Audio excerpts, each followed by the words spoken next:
தமிழ்நாடு மின்வாரிய தலைமை அலுவலகத்தில் வருமான வரித்துறை சோதனை நடைபெறவில்லை. டிடிஎஸ் பிடித்தம் தொடர்பாக வழக்கமான சரிபார்ப்பு ஆய்வு என மின்சார வாரியம் விளக்கமளித்துள்ளது. தமிழ்நாடு அரசு துறை நிறுவனமான தமிழ்நாடு மின்சார வாரிய தலைமை அலுவலகம் சென்னை அண்ணா சாலையில் செயல்பட்டு வருகிறது. இங்கு தமிழ்நாடு மின்தொடர் அமைப்பு, மின் உற்பத்தி மற்றும் மின் பகிர்மானம், பசுமை எரிசக்தி உள்ளிட்ட பல்வேறு பிரிவுகள் செயல்பட்டு வருகின்றன. இந்நிலையில் பசுமை எரிசக்தி கழக பிரிவு அதிகாரிகளிடம் 5க்கும் மேற்பட்ட வருமான வரித்துறை அதிகாரிகள் விசாரணை நடத்தி வருவதாக தகவல் வெளியாகியுள்ளது. இந்த நிலையில் இது தொடர்பாக மின்சார வாரியம் விளக்கமளித்துள்ளது.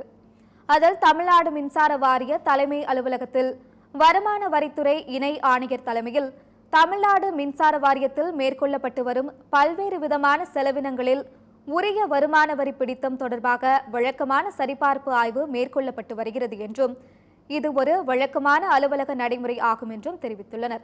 ஆகவே தமிழ்நாடு மின்சார வாரிய தலைமை அலுவலகத்தில் எவ்வித வருமான வரி சோதனையும் நடைபெறவில்லை என்றும் வருமான வரி சோதனை என்ற செய்தி தவறானது என்றும் விளக்கமளித்துள்ளது.